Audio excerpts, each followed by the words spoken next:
शनिवार की कथा। एक राजा था। उसने अपने राज्य में यह घोषणा कर रखी थी कि दूर दूर से जो सौदागर बाजार में माल बेचने आए, तो जिस सौदागर का माल नहीं बिकेगा उसे राजा स्वयं खरीद लेगा।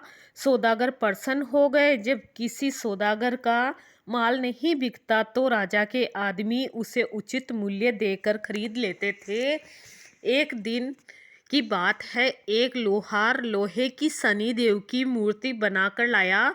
शनि की मूर्ति का कोई खरीदार नहीं आया।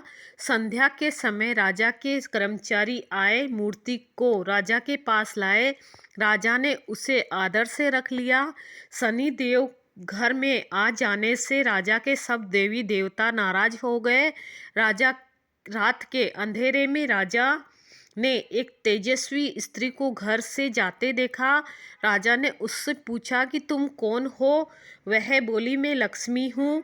तुम्हारे महल में शनि का वास है, मैं यहाँ नहीं रह सकती। राजा ने उसे नहीं रोका। कुछ समय बाद एक देव पुरुष भी घर से जाते हुए देखा। उससे भी राजा ने पूछा, तुम कौन हो। तो वह बोला, मैं वैभव हूँ, सदा लक्ष्मी के साथ में रहता हूँ। जब लक्ष्मी नहीं तो मैं भी नहीं रह सकता। वह भी चला गया। राजा ने उसे भी नहीं रोका। इसी प्रकार धीरे धीरे धर्म, धैर्य, क्षमा आदि सभी गुण भी एक एक करके चले गए। राजा ने किसी को भी नहीं रुकने का अनुग्रह किया।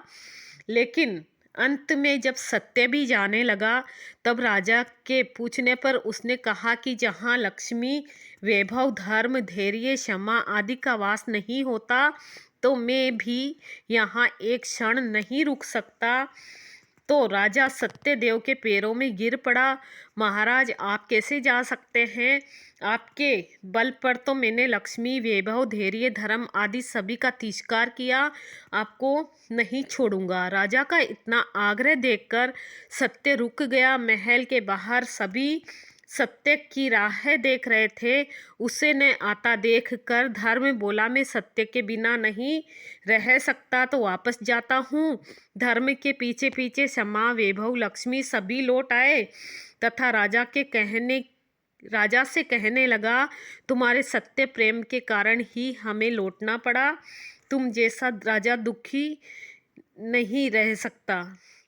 सत्य प्रेम के कारण लक्ष्मी व शनि एक साथ रहने लगे। शनिश्चर भगवान की जय।